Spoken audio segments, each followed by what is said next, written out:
only holders of green cards. The immigration officer at the port of entry may detain them and may take away the green card and may schedule them for a deportation hearing.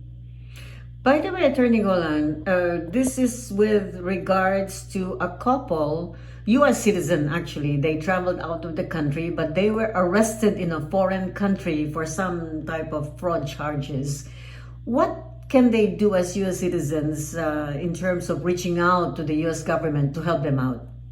Can they receive assistance from the U.S. government?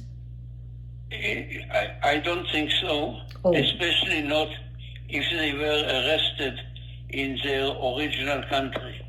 I see. If they were arrested in the original country, the assistance from U.S. citizen, the U.S. government is probably very, very little. However, any American citizen who is arrested in a foreign country has the right to call the American consul in that country.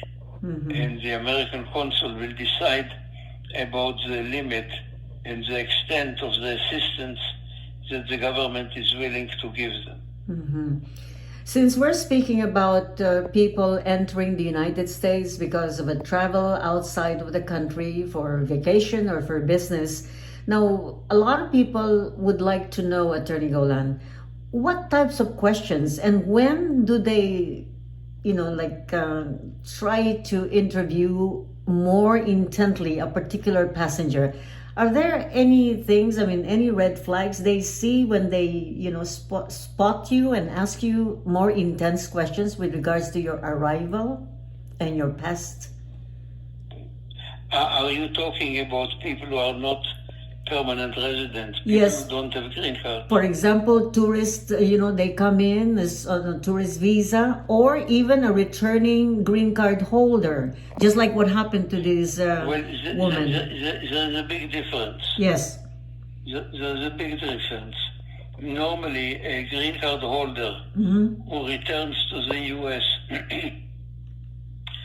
within 180 days, which is a little less, a few days less than 6 months.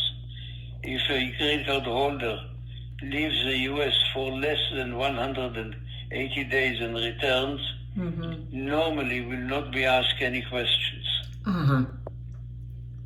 And now a tourist who is coming here, even before the Trump era, could always be stopped for questioning, depending on the impression of the immigration officer at the airport about the purpose why this person is coming.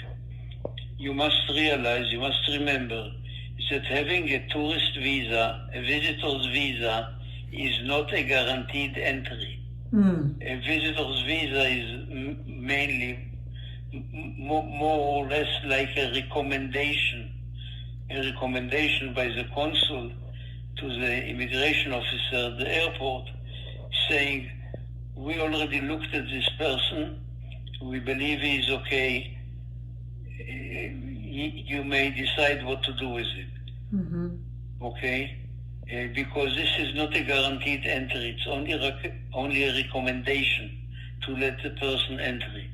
However, the immigration officer at the airport, if his or her impression is that this person is coming to stay, or that this person has violated immigration law previously, they have the full powers to question them from now until the sun goes down and keep them in retention and put them on a plane and send them back on the next plane and cross out the visa in their passport if they have one.